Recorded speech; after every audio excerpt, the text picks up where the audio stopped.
नमस्कार, लोकमत भारत की खास पेशकश में आपका स्वागत है। मैं हेमंत शर्मा अभिवादन स्वीकार करें। जंतर मंतर पर पेपर लीक और भर्ती परीक्षाओं से जुड़े मुद्दों को लेकर युवा प्रदर्शनों के बाद राजस्थान की राजनीति में भी जेएनजी सबसे अहम चुनावी फैक्टर बनकर उभर रही है।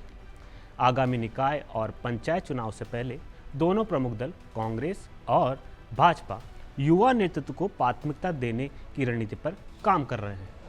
यह बदलाव केवल चुनावी गणित नहीं, बल्कि राज्य की बदलती राजनीतिक सोच का संकेत भी माना जा रहा है।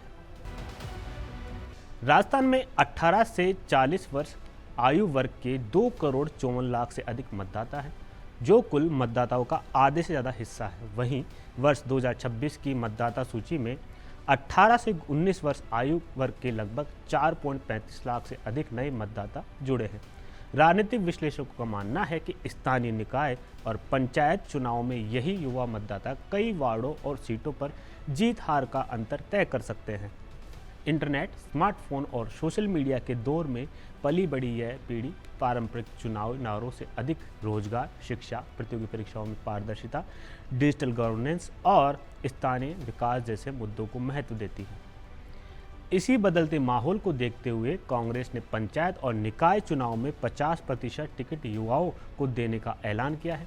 पार्टी लगभग 500 संभावित युवा उम्मीदवारों की पहचान कर उन्हें चुनाव प्रबंधन, जनसंपर्क और सोशल मीडिया अभियान का विशेष प्रशिक्षण देने की तैयारी में है।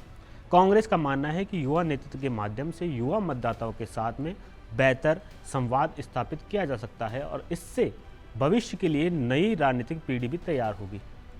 दूसरी ओर बात करें भाजपा की, तो भाजपा ने भी युवा चेहरों को आगे लाने पर मंथन शुरू कर दिया है। हालांकि भाजपा की रणनीति केवल उम्र के आधार पर टिकट देने का नहीं है, बल्कि ऐसे कार्यकर्ताओं को अवसर देने पर जोर है जो लंबे समय से संगठन से जुड़े हों और विचारधारा के प्रति प्रतिबद्ध हो और स्थानीय स्तर पर मजबूत जनाधार रखते हों।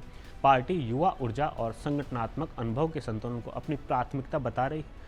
युवाओं को लेकर दोनों दलों के बीच राजनीतिक बयानबाजी भी तेज हो गई है। भाजपा प्रदेश अध्यक्ष मदन राठौड़ ने कांग्रेस के 50% युवा टिकट के फैसले पर निशाना साधते हुए कहा कि हाल के प्रदर्शनों में कांग्रेस से जुड़े युवाओं का चरित्र सामने आ चुका है। उन्होंने आरोप लगाया कि कांग्रेस की युवा प्रदर्शन के दौरान पत्थरबाजी, देश विरोधी नारे और महिला पत्रकारों के साथ अभद्र व्यवहार जैसी घटना शामिल रही, जिसके चलते उन्होंने इस मुद्दे पर कांग्रेस को घेरा है। जबकि भाजपा की युवा राष्ट्र हित और समाज सेवा के कार्यों में सक्रिय है। कांग्रेस की ओर से फिलहाल युवा नेतृत्व को लेकर लोकतांत्रिक भागीदारी और राजनीतिक बदलाव का माध्यम बताया जा रहा है। कुल मिलाकर राजस्थान के निकाय और पंचायत चुनाव में जेएनजी फैक्टर निर्णायक भूमिका निभा सकता है। इस बार राजनीतिक दल केवल युवा मतदाताओं को आकर्षित करने की कोशिश नहीं कर रहे, बल्कि उन्हें नेतृत्व की जिम्मेदारी भी सौंपने की तैयारी में है। ऐसे में यह चुनाव स्थानीय सरकारों के गठन के साथ साथ राज्य की नई राजनीतिक पीढ़ी के उदय की दिशा भी तय कर सकता है।